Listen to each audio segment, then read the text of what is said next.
experts. In a society adrift on the social media seas, unmoored from the shores of consensus, is it possible that the role of experts and expertise has been transformed and mutated? If information is fluid, if I can just Google it or find an alternative fact, then what good is it to say one thing is more right than the other? Does this impact marketing, advertising, human perception, biases, trial marketing, and even the way lawyers prepare for trials? You bet it does. That's what we're talking about today on Lawson. How experts and expertise can help or hinder a litigating law firm, and how to hijack into the hinterlands of human behavior. Ready? Well, let's go. Lawson, the podcast for law firms. Powered by ConsultWebs. Welcome back to Lawson, the only podcast for law firms that buries treasure, marks the spot with an X, and then makes an O right next to it. And then, next thing you know, the whole beach is a huge tic-tac-toe board, and the unruly pirates that have been fighting at sea are finally getting along. We're here to inform, educate, and entertain the legal community on the latest in legal marketing and law firm development. I am your hooked-handed host that hoists the ghost flag up the postman, and with me is the Jolly Roger of web design, Paul Julius. Paul, pirates used to be a huge thing, and I feel like no one does the pirate stuff anymore except for real pirates. I mean, the nature of sea travel has changed, and I think therefore the nature of piracy has changed as well. Is it? But is there like an Uber at sea? I think so. Is there disruption? People are finding different ways to rip people off out in the open water. I thought this was an Uber. And boat Uber? It's called Boober. Anyway, okay. Well, you can't go back. We're just going to go forward. Tell everybody what's on the show today. Today, we're going to talk about the love-hate relationship lawyers and expert witnesses have with an article from the ABA. And then we talk about accident reconstruction, forensic engineering, expert trial prep, as well as giving a nod to legal marketing with Kineticorp's Justin Holderness. And as always, we're going to test our clients' expertise with 5 questions we ask everyone. Pull up a plate. It's the Hot Takes Buffet. Today's article on the Hot Take Buffet is by Ross Laguza. It's entitled Expert Witnesses. You can't try a big case without them, and you can't kill them. What? It's just such an interesting, tell us how you really feel, Ross. You know what I mean? It's very direct. Personal, man. Real quick. It's not passive aggressive. It's just like straight aggressive, and I like it. So this is on the AmericanBar.org. So I'll start it out with the intro, and then we can exchange hot takes. So this is the intro that Ross has. Do you love your experts? Not me. I don't like them. Not even a little. Why not? First, this is nothing personal. Yeah. Oh, here we go. Yep. You know, that's one of those things like once they say nothing personal, that means, it's personal. I know. And I'm just joking. Wasn't a joke. Yep. So no, in his defense, here's his words. I have met and worked with many expert witnesses. It's a bulleted list. There's 5 things here. Can you tell us why Ross hates expert witnesses? Number 1, jurors don't care about experts. Number 2, experts forget who their audience is. Number 3, experts are often a bit less than scintillating. Number 4, experts can be introverts. Number 5, trial lawyers over-identify with the experts.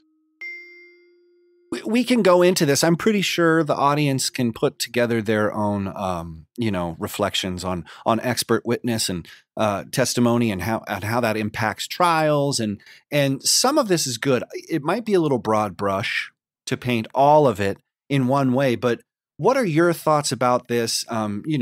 We can forgo what the individual bullet points are, but that last part was really interesting, and maybe you have something there. But what's your hot take on this?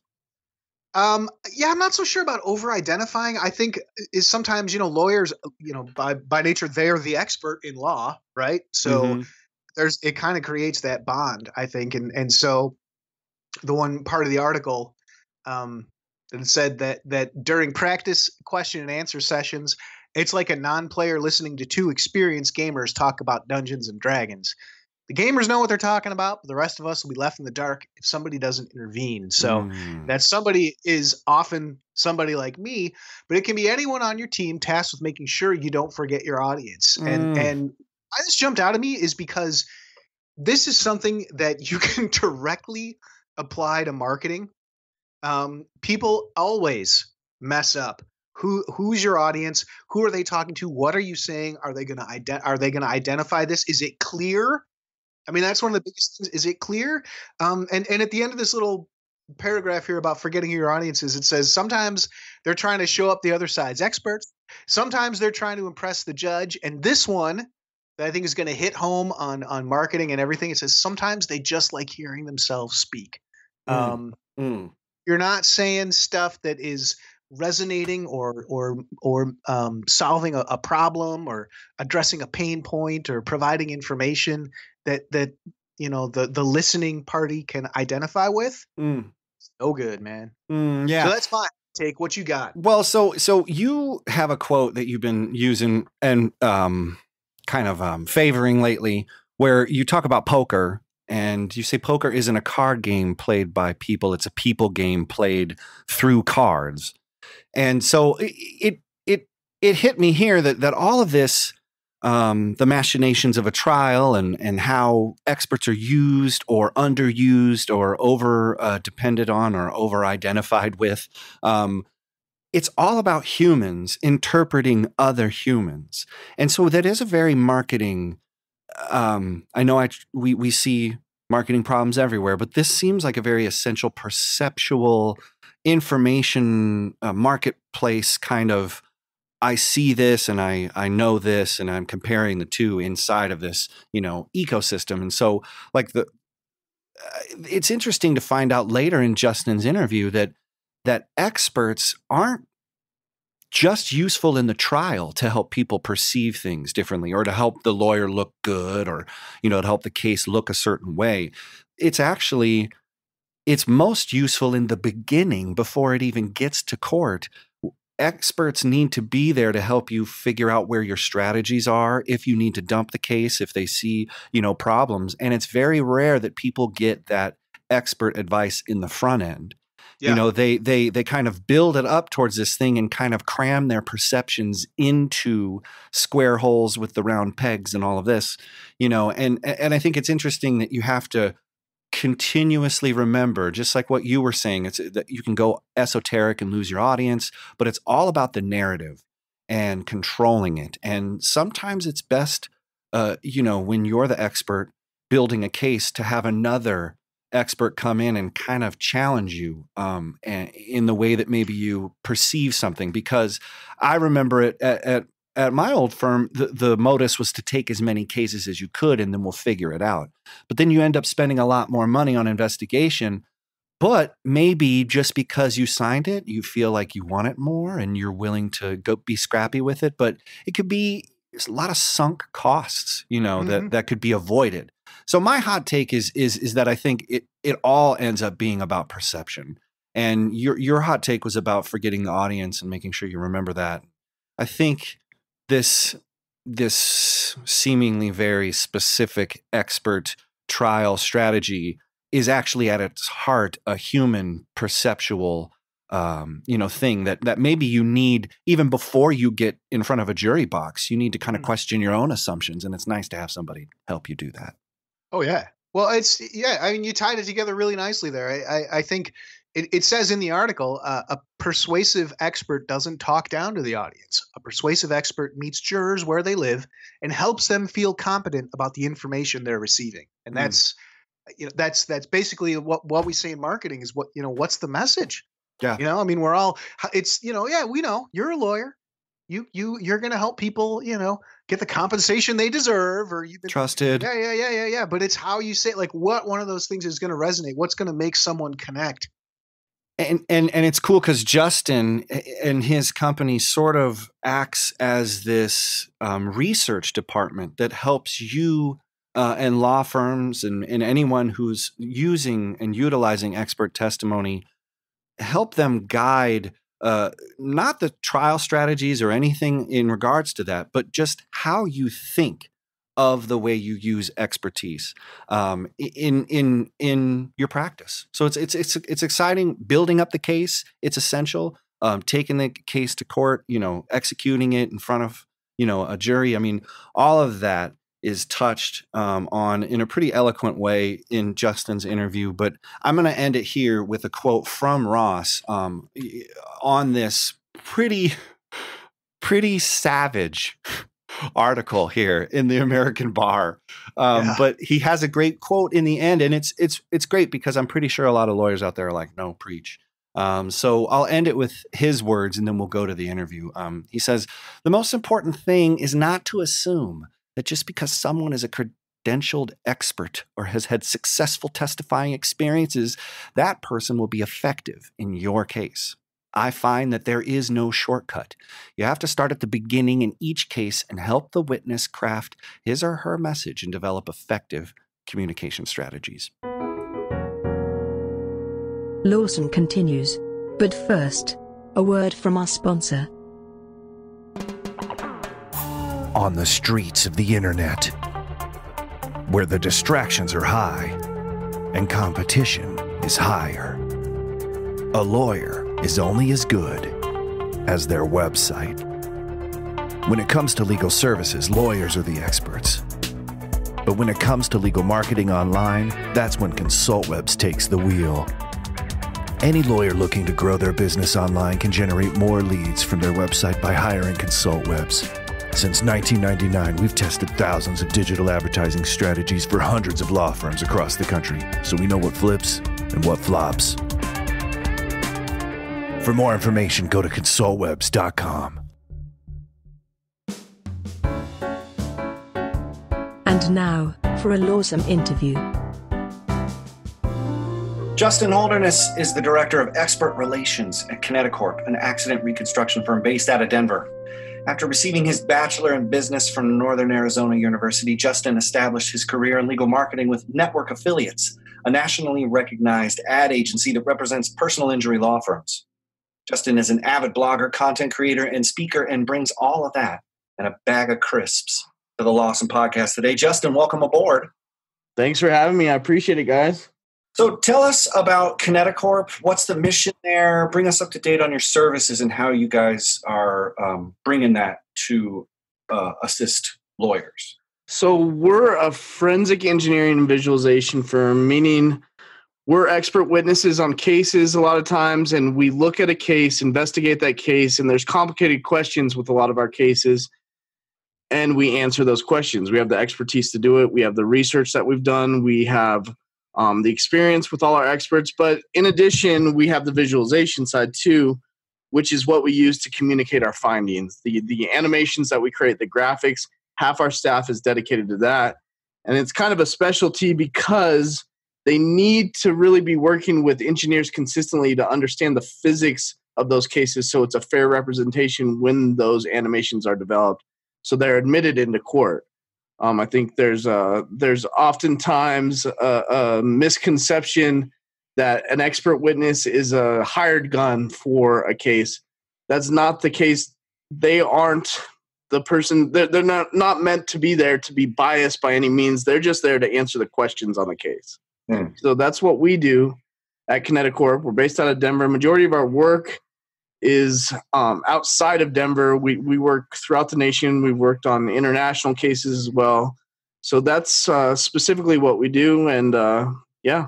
And this just to get down to a little bit more, for people who maybe don't use this type of stuff. I mean, this wins cases, right? I mean, having something like this is the difference between trying to explain something to someone and being able to show it to them. I think what really happens is that from a litigation standpoint, an attorney is there to understand everything about the case so they can litigate it properly, correct? All right, yeah.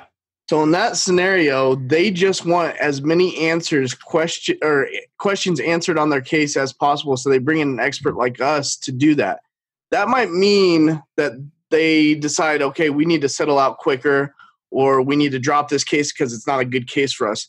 I think that's really the value that we bring to the case, is that we answer the questions honestly and truthfully so that they can do what they need to do on their end, on their side of the job, basically.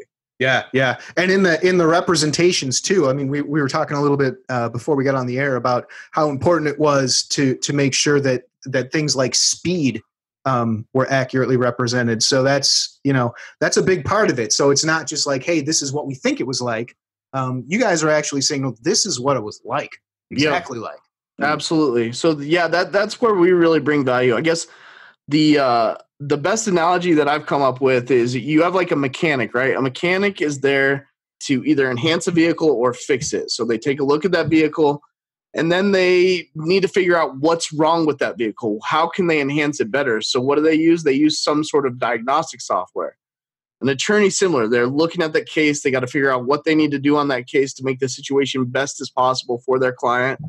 Then they bring in us. We can't tell them anything that's not truthful, like the diagnostic software can't tell a mechanic anything different than what is the problem. And that's basically what we bring to the table. And we just got to make sure that we continuously update our diagnostic software, quote unquote, so that we can answer the more complicated questions on cases, get into the details, and then actually present it to them in a way that's easy for them to understand, and easy for a jury, easy for a judge to understand. So, I mean, specifically then, what do you think the actual role of the expert witness is when it comes down to litigation? Like, if you could say, look, this is what this is what you should expect. This is what they're going to deliver. What do they actually do? So you have a very complicated like truck accident that happened, right? There's a lot of missing pieces, but you have this evidence on the road. You have photos, you have police reports. Our job is to take a look at all that information and then really fill in the gaps and help them answer the very complicated questions on that so they can do their job as a litigator. And then also our job is to be able to communicate those findings clearly and effectively so that whoever the audience is, whether it be a judge, whether it be a jury, whether it be the opposing counsel in mediation, so that they understand exactly how we came to those conclusions and why those conclusions are accurate. So I would assume that most people who are getting ready for a trial they know that they're going to need expert witnesses, or they know when they need to bring out the guns, but maybe there's ways that they brought them out, but they were underutilized, or so how do you see experts maybe underutilized in trials? So I'll start by saying we don't represent anyone besides the science, but both sides, we've been hired by both sides, the defense side and the plaintiff side. Wow. In the same case? No, so that's a conflict of interest. They wouldn't put us on the same case. But if a plaintiff attorney calls us and gives us all the information on their case, and then we run the conflict check and we haven't been retained by the other side, then we'll work with them or vice versa. But basically, where I see experts being underutilized, especially on the plaintiff side, is if you could get them in early to really tell you the facts of the case, it gives you a leg up and allows you to either say, yeah, I'm going to hold on to this case and keep going forth with it, and I think it really is a case that I could take to trial, or I'm going to drop that case and get rid of it because the facts just aren't there. I just don't see it being a good case in the end. I think a lot of times the attorney holds on to the case and then gets the expert involved later, and they didn't see some of the facts, and then all of a sudden they're in a situation where they're like, man, this is a bad case, but I'm too far in.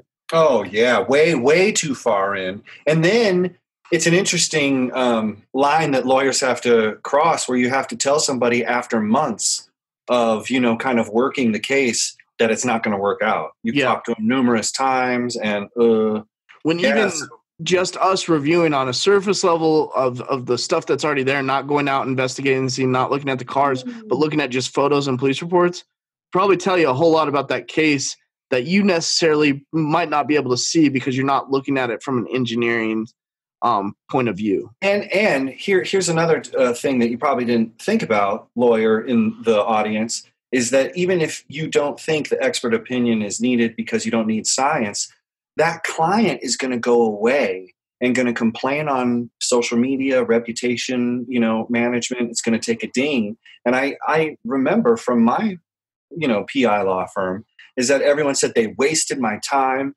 What a ripoff. When it turns out the real facts of that case were not going to wash out. There was no way we could have helped.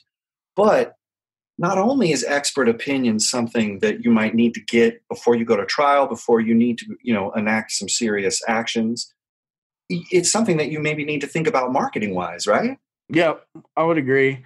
Because the client's going to appreciate that, especially if they know that you're hiring the right experts and that and you're getting the information that you need to really take that case to trial. And again, I'm not an attorney, so I'd never want to practice. I shouldn't play out on TV, Justin. But so this is just a third party's point of view from the outside looking in. But I will say that I've spent a lot of time with attorneys. I've spent a lot of time. I've been the director of marketing for 2 different big law firms that have big litigation departments. Yeah. And these are the things that I recognize from an outside's perspective. And sometimes you're just too close to it to really see these perspectives and see the way things could be handled differently, whether that's right, wrong, that's up for you to decide. But this is just an outsider's perspective that works alongside with experts and has worked with attorneys in the past. Yes, no, and proper vettage of what you're laying down. But it's true that, if you're running a law firm, you're going to take as many clients as you possibly can and then filter through it on the back end. Mm-hmm. So case management process takes a hit. Paralegals take a hit. Your investigators, if you have to pay them to look into things, that takes a hit. It's amazing how much, resources could maybe be skipped over and saved. And, just by thinking of applying expert advice early on. That's a great piece. So here's the problem. I was going to ask, what's the number one suggestion you would give to a seasoned or a new litigation attorney? If they're looking to hire a new expert, what would be your piece of advice? I think part of the vetting process, one of the most important pieces of the puzzle is, and I can tell you how many times people have hired us and they haven't taken the time to do this, but they should, is sit down and interview that expert. Even ask for one of their former reports that's been redacted, right? Go through that report. Is that report really something that you understand by the time you're done reading it? And then go and question them like you would in deposition, so you get a real feel for how this expert communicates and how they handle specific questions. I think that's something that a lot of attorneys don't take time to do. They just say that, and part of it is because, again, they're handling so many cases and they don't necessarily have the time to. One way you can get rid of that is by getting an expert involved again early on, so you can decide whether this is a case that you want to keep or not, and how justified this case is, and the likelihood that you're going to be able to really do something for the client. Love it. So I got to roll back for a second here, and I know this isn't necessarily on topic about expert witnesses, but Jake and I are marketers, so we can't let these things slide. You've been a very successful marketer for some big companies, and I'm just curious if there's anything. Any guidelines, any points? Was there anything that you felt put you on the path to being successful in those roles that you could share? Yeah, totally. I got to give credit where credit's due.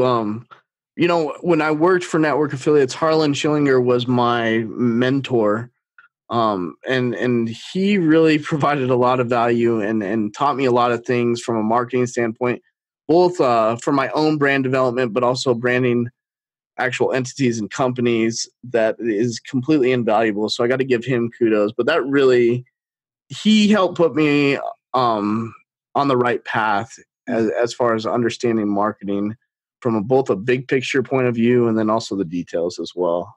Yeah, we love Harlan, man. Harlan's the man. Cool. Yeah, smart dude for sure. Absolutely. All right. Well, so how can people learn more about you and Kineticore, Justin? One thing that I've really grasped is that the best way to illustrate your story and get people to resonate is to document, not create. And I know it sounds cliche because we all love Gary Vee. We all love the entities that talk about things like that, but it's true. So we've really focused. We have an in-house videographer, and we've really focused on developing case studies that really showcase our work, but also showcase the personalities behind our work and showcase the research that we do. We're a company that values research because it lays the foundation for what we are trying to do in terms of the questions that we face on cases are extremely complicated. And the more research that we do, the better firsthand knowledge we have when we approach those questions and really try to answer them. So one thing I would say is that take a look at our LinkedIn page and it'll give you a real feel for valuable content that we try to create so that it really is a value add to the attorneys out there that are litigating cases. 5 questions we ask everyone. What was the last book you read? The last book I read, I'm totally blanking on the title. It was Jocko's book. Jaco Pastorius? Yeah, I was going to say the bass player. No. Extreme Ownership. It was a very good book. Okay. It really talks about accountability of leadership, and I think that's something we're kind of missing in today's society in general. So, Number 2, what's your favorite place? Favorite place? Like in general? There are no wrong answers here, Justin. All right. Austin, Texas, probably. Nice. Number 3, what sites, blogs, newsletters, or podcasts do you regularly check in with? One that I like that's really well-rounded is Joe Rogan's Experience. Yeah. So, I think everybody really loves that podcast, but that's one that I follow habitually. So Nice. Number 4, if you were stranded on a desert island and could only pick one condiment to take with you, what would it be? Oh, that's easy. A1. Nice. Wow. No hesitation on that. Makes I love everything better. Put a little A1 on this coconut. Nice. All right. Here's one. We made it to the end, Justin. Number 5, after a long day or a long week at work, how do you relax and unwind? Oh, I hang out with my fiance and her daughter, and it really doesn't matter what we're doing because they're kind of my world. So, For show notes, links, and info, go to thelawsomepodcast.com or follow us on Twitter or Facebook. Be sure to leave us a review and rating in iTunes or wherever you find the you listen to. Until next week, stay lawsome.